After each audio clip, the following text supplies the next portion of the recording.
Hello and welcome to this week's show of Take the Fear Out of the Gear with me, Mr. Chumley Warner. And me, Jason Bangers, and today we have the wonderful Odyssey on the desk. Yes, the Odyssey. It is a thing of beauty, is it not? Have a little look.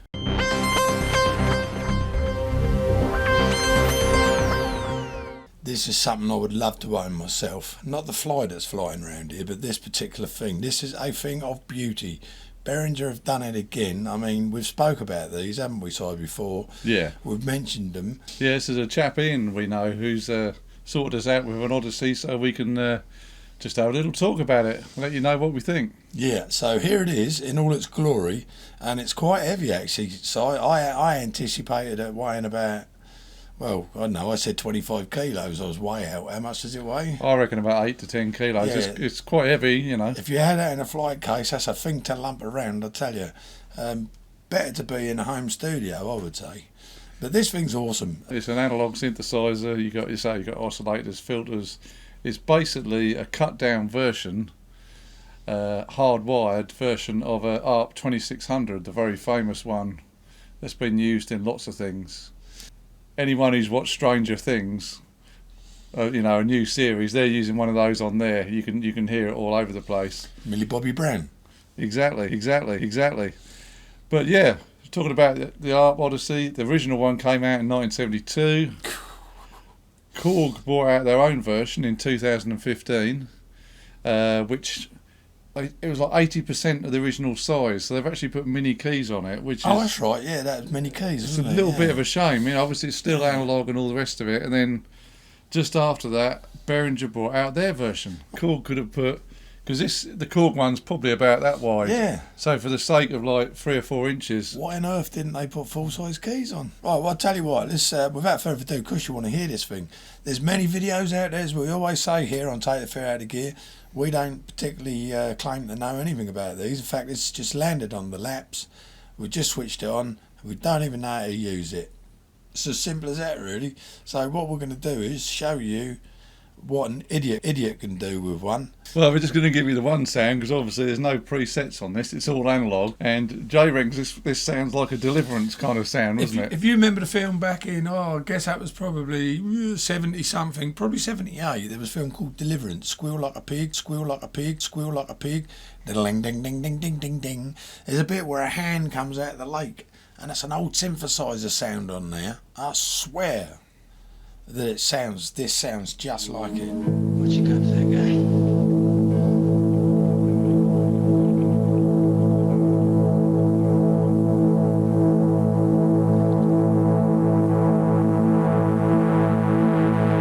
No!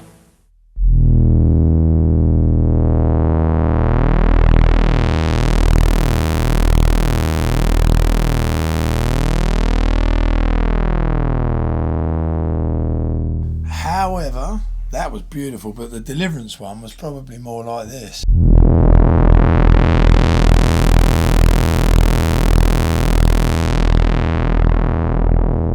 Yeah, you see, by knocking up by a quarter of an octave, it gives it that horror movie sort of sound. Yeah, it does, doesn't it? Yeah. So I'm quite surprised. Yeah, it really does make it menacing, doesn't it? Yeah, it does. 1, 2, 3,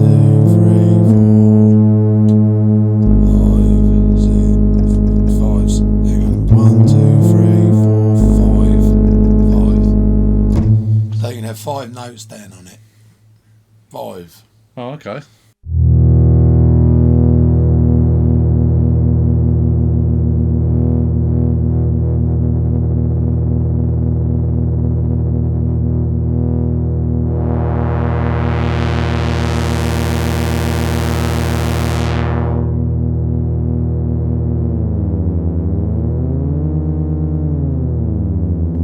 Now you see there how you can tune it. That's how you can make it sound very menacing and make it sound very horrific and horror movie sound. Now this is really basically a one sounding keyboard, isn't it? With just loads of variations on that one sound, am I right?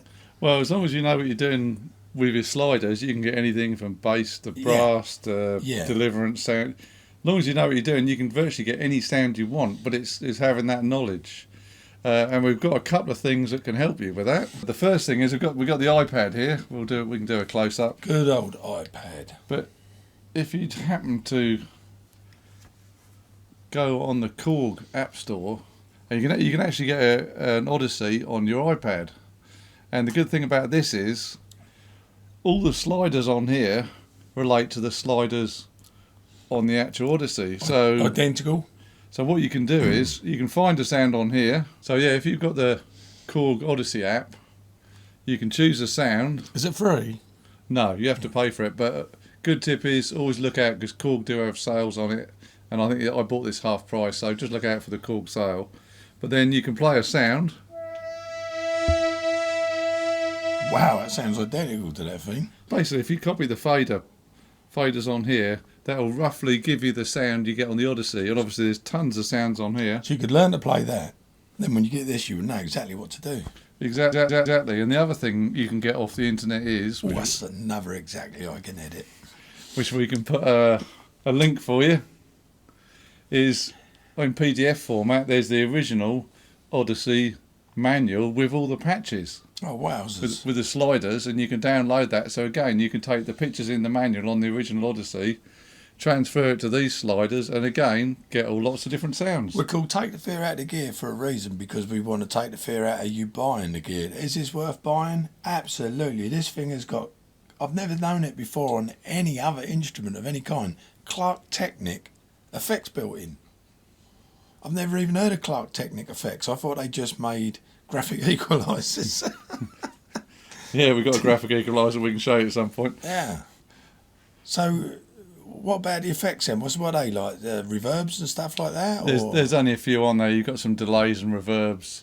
It's sort of all basic stuff on there. There's not too many. They are in mono. Just for anyone thinking, we had an idea earlier that you could possibly come out of the headphone socket and get a stereo effect, but it seems to be in mono.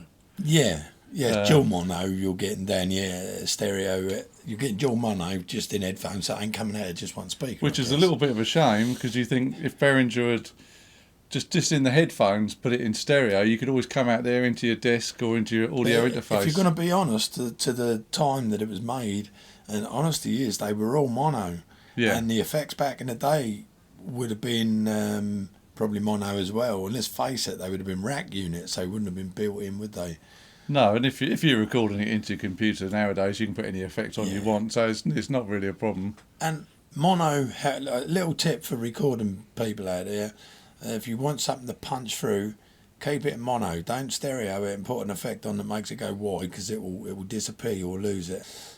One little bit of information, something that might be useful to you, is latency. Simon. Well, when we first got this to look at, I noticed I was playing around with the sounds, playing around with it, and there seemed to be, you press a key and there was like a latency in the sound. So I immediately thought, does the firmware need updating? Yeah, because that's a digital thing, not an analog thing, isn't it, latency? Yeah, it's like the controller that controls the interface between the keyboard and the analog synth. So obviously if you've got any of Behringer's stuff, you get the Behringer synth tool, which we mentioned before. Plug in this via USB into the synth tool, it immediately comes up, and then it will say, oh, you need to upgrade your firmware. So I upgraded it to the latest firmware. Lo and behold, no latency. Good. So that's when you first get your Odyssey, check if it's been upgraded. Now, am I right in thinking that there's two versions of these? One with just one set of colours on the LEDs and another with loads of different colours, am I right? Or is that a myth or what?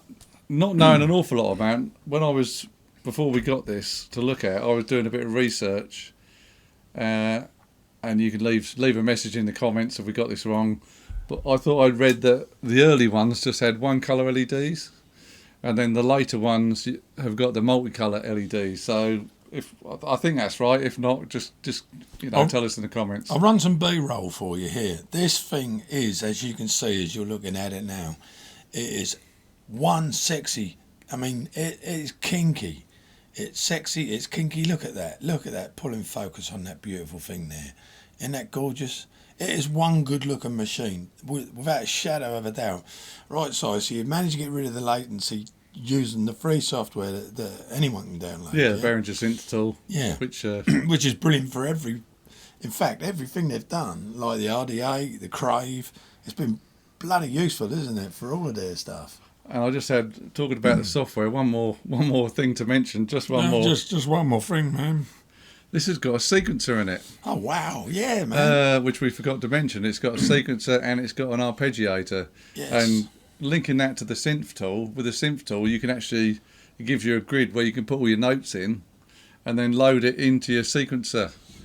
So there's another good thing to know. Second-hand prices, right? What were they new? Sorry, how much are they new now to buy, roughly? I think originally the retail was about $399. Then they shot up, didn't they? Then it went up, and then the prices, looking at the net the other day, about 380, 370, 380. That's And what can one expect to pay second-hand now for one of these? Maybe I don't know, 225, 250. go and buy one. And if you haven't heard about the Odyssey before, it's a fantastic keyboard. Ladies and gentlemen, from this episode of Take the Fear Out of Gear, very much enjoyable up the folly follies and down the silky roads and deep joy and full of ourselves. It's goodbye from me, Jason Bangers. And it's goodbye from me, Mr. Chumley Warner. We'll see you on the next one, too, Lou.